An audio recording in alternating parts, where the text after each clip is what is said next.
Bismillahirrahmanirrahim and Assalamu alaikum wa rahmatullahi wa barakatuhu.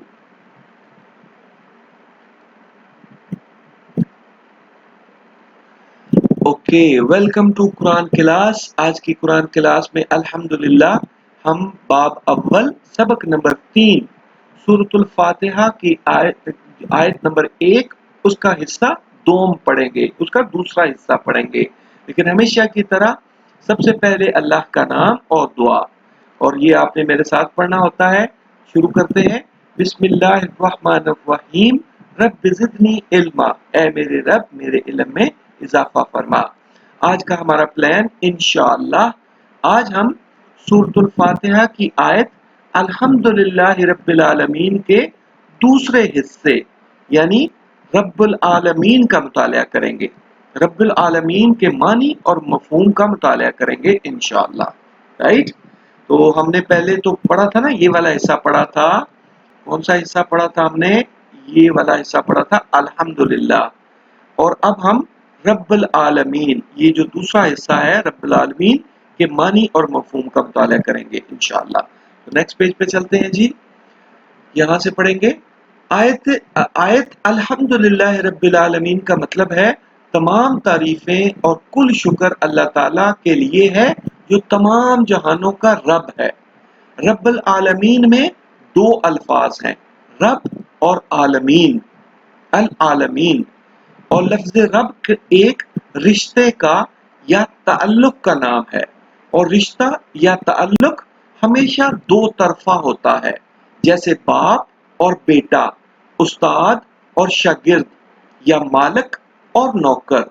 इसी तरह रब के साथ बंदा या गुलाम होता है, यानी जैसे बाप और बेटा या उस्ताद और शागिर्द होता है या मालिक और नौकर होता है, इसी तरह रब के साथ बंदा या गुलाम होता है।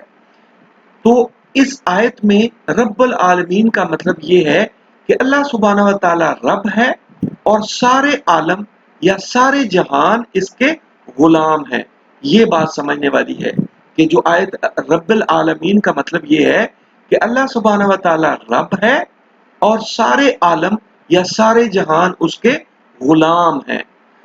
तो रब वो होता है जिसका कोई गुलाम हो, यानी जैसे किसी शागिर्द के बगैर उस्ताद नहीं होता, यानी शागिर्द और उस्ताद ये एक रिश्ते का नाम है। अगर वो यानी शागिर्द के बगैर उस्ताद नहीं होता, यानी जिसका कोई शागिर्द ना हो वो उस्ताद नहीं होता। ऐसे ही किसी गुलाम के बगैर रब नहीं हो सकता। तो इस तरह रब वो होता है जो अपने गुलाम को जिंदा और महफूज रखे, और इस लिहाज से लफ्ज रब के तीन बुनियादी मानी हैं। रब पालने वाला, हिफाजत फरमाने वाला और मालिक।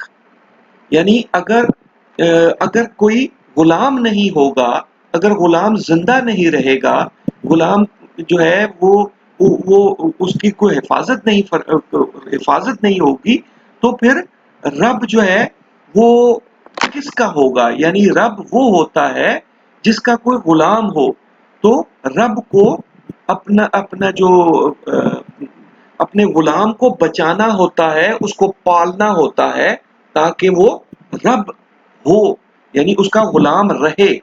तो इस लिहाज से लफ्ज रब के तीन बुनियादी मानी हैं, पालने वाला, हिफाजत फरमाने वाला और मालिक।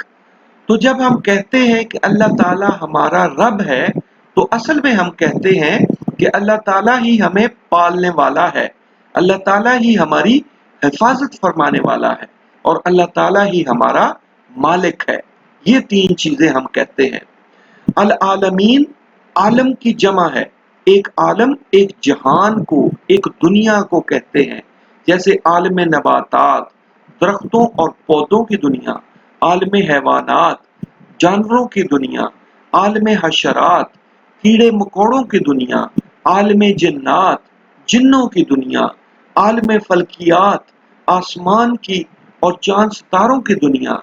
तो अल्लाह रब्बुल इज़्ज़त इन तमाम आलमीन का और इन सब जहानों का रब है, यानी अल्लाह रब्बुल इज़्ज़त ही तमाम आलमीन को पालने वाला, इनकी हिफाजत फरमाने वाला और इन सब का मालिक है। تو नेक्स्ट पेज पे चलते हैं और इसमें सबसे पहले हम सूरतुल हूद की आयत नंबर 6 का मुताला करेंगे। सूरतुल हूद 11 नंबर की सूरत है, इसकी आयत नंबर 6 का हम मुताला करेंगे। औज़ु बिल्लाहि मिनश शैतानिर रजीम, बिस्मिल्लाहिर रहमानिर रहीम। वमा मिन दाब्बतिन फिल अर्ज़ इल्ला अलल्लाहि रिज़्क़ुहा, और जमीन पर कोई चलने फिरने वाला नहीं मगर इसका रिज़्क अल्लाह सुब्हानहू व तआला के जिम्मे है। यानी क्या फरमाया गया, वमा मिन दाब्बतिन फिल अर्ज़ इल्ला अलल्लाहि रिज़्क़ुहा, और जमीन पर कोई चलने फिरने वाला नहीं, कोई दाबा नहीं मगर उसका रिज़्क अल्लाह सुब्हानहू व तआला के जिम्मे है। वयअलमु मुस्तक़र्रहा व मुस्तौदअहा, वो जहां रहता है इसे भी जानता है और जहां सौंपा जाता है इसे भी। कुल्लुन फी किताबिन मुबीन, ये सब कुछ किताब रोशन में लिखा हुआ है। लफ्ज़ रब का पहला मानी है पालने वाला, और पालने का मतलब होता है किसी को वो चीजें देना जिससे वो जिंदा रह सके। हर जिंदा जानदार को खाना खाने की, पानी पीने की और सांस लेने की यानी हवा की जरूरत होती है। हम इन चीजों के बगैर जिंदा नहीं रह सकते। और जैसा कि सूरह हूद की इस आयत में फरमाया गया कि जमीन पर कोई ऐसा जानदार नहीं मगर इसका रिज़्क अल्लाह ताला के जिम्मे है। यानी दुनिया में किसको क्या खाने को दिया जाएगा और कौन क्या खाएगा, ये सब अल्लाह ताला ही के फैसले से है। अपने बारे में ही जरा सोचें और देखें कि क्या कि हम क्या खाते हैं।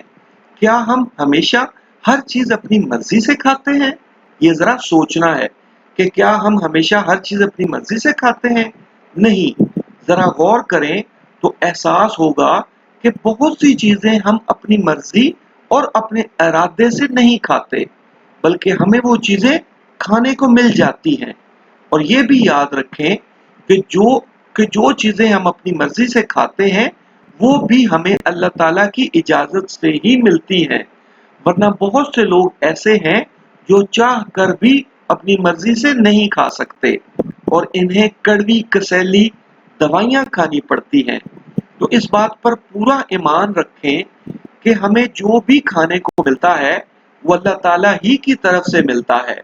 लिहाजा खुशी से और शुक्र करके खाएं और कहें अल्हम्दुलिल्लाह, यानी अल्लाह ताला का शुक्र है। अच्छा, यहाँ पे इन्होंने ये एक अहम बात है कि अपने बारे में ही जरा सोच लें कि हम क्या खाते हैं। कि जब हम किसी के घर जाते हैं तो क्या हमें पता होता कि हमें क्या खाने को मिलेगा? यानी या हमें जो जरा आपने गौर करना है कि हम जो भी खाते हैं क्या वो हमेशा हम अपनी मर्जी से खाते हैं? हम अपनी मर्जी से नहीं खाते। और जब हम अपनी मर्जी से खाते हैं तो तब भी हम अल्लाह ताला की इजाजत से ही वो चीज हमें खाने को मिलती है। और अगर कोई ये कहे ना कि मैं हमेशा अपनी मर्जी से खाता हूँ, तो बहुत सारे लोग हैं जो जिनको दवाइयाँ खानी पड़ती हैं, तो वो फिर क्यों दवाइयाँ खाते हैं? वो अपनी मर्जी से, अपनी खुशी से तो दवाइयाँ नहीं खाते ना। या ऐसे लोग हैं जिनको शुगर मना हो जाती है, जिनको नमक मना हो जाता है, जिनको बड़ा या छोटा गोश्त मना हो जाता है, तो वो अपनी मर्जी से इंसान नहीं खाता। हमें ये समझ लेना चाहिए कि इंसान हमेशा अल्लाह रब्बुल इज़्ज़त की मर्जी से ही या अल्लाह रब्बुल इज़्ज़त की इजाजत से ही खाता है।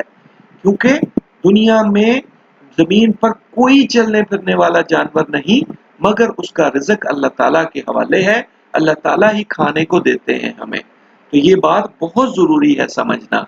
अब नेक्स्ट पेज पे चलते हैं और हम कहेंगे अल्हम्दुलिल्लाह, अल्लाह ताला का शुक्र है। आज हमने समझा कि अल्लाह सुब्हानहू व तआला ही हमारा और सारे जहानों का रब है, हमें पालने वाला है। इंसान ने बिलाशुबा ये कारें, कंप्यूटर और जहाज और क्या कुछ बनाया, लेकिन जरा सोचें कि क्या ये चीजें हमें पालने वाली हैं? क्या इन चीजों से हम पलते हैं?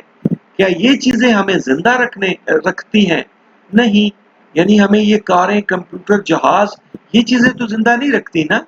हमें जिंदा रखने वाली चीजें हैं ये सब्जियां, ये फल, اور چاول اور اناج اور اسی طرح اسی بات کو سمجھانے اور اس کا احساس دلانے کے لیے اللہ سبحانہ و تعالیٰ نے قرآن پاک کی سورہ عبس میں فرمایا کہ بس انسان کو چاہیے کہ وہ اپنے کھانے کی طرف نظر کرے.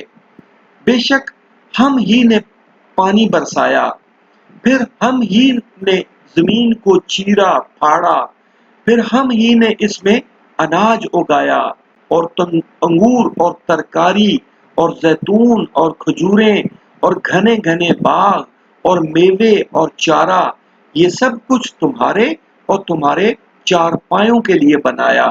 یعنی یہ سب کچھ ہمارے لیے بنایا. تو ہمیں یہ سوچ لینا چاہیے کہ یہ جو کھانا ہم کھاتے ہیں یہ اللہ رب العزت کی طرف سے ہمیں ملتا ہے. تو اگر ہم سوچیں اور سمجھیں تو ہمیں سمجھ آئے گی کہ یہ سبزیاں اور پھل جو ہم بازار سے لاتے ہیں وہ بازار سے نہیں بلکہ آسمان سے اس پانی کی صورت میں آتے ہیں جو اللہ رب العزت برساتے ہیں. یعنی یہ جو سبزیاں ہیں یہ بازار سے نہیں آتی، یہ آسمان سے آتی ہیں، یہ اللہ رب العزت کے حکم سے پیدا ہوتی ہیں اور پھر ہمیں یہ کھانے کو ملتی ہیں. تو اب سے جب بھی ہم کھانا کھائیں تو ہمیں اپنے رب کی یاد آنی چاہیے اور ہمیں کہنا چاہیے الحمدللہ، یعنی اللہ سبحانہ و تعالیٰ کا شکر ہے. تو مجھے امید ہے کہ انشاءاللہ ہم زیادہ شکر کرنے والے بنیں گے. اس کا مقصد یہ ہے کہ ہم زیادہ شکر کرنے والے بنیں، اور ساتھ میں اس کا مقصد یہ ہے کہ ہم اس بات کو سمجھیں، اس پر 4 پوائنٹس بنائیں، اس کے جو ہے نا 4 سوال یا 4 پوائنٹس بنائیں اور پھر وہ 4 لوگوں تک آگے پہنچائیں. یہ ہمارا کام ہے انشاءاللہ، اور یہ کام بہت ضروری ہے. ٹھیک ہے نا؟ ہم نے جتنی چیزیں پڑھی اس میں سے صرف 4 پوائنٹس آپ نے لوگوں تک پہنچانے ہیں، اور آئی ایم شیور کہ آپ یہ انشاءاللہ ضرور کریں گے. اوکے، چلیں جی، شاباش. ٹیک کیئر اینڈ اللہ حافظ.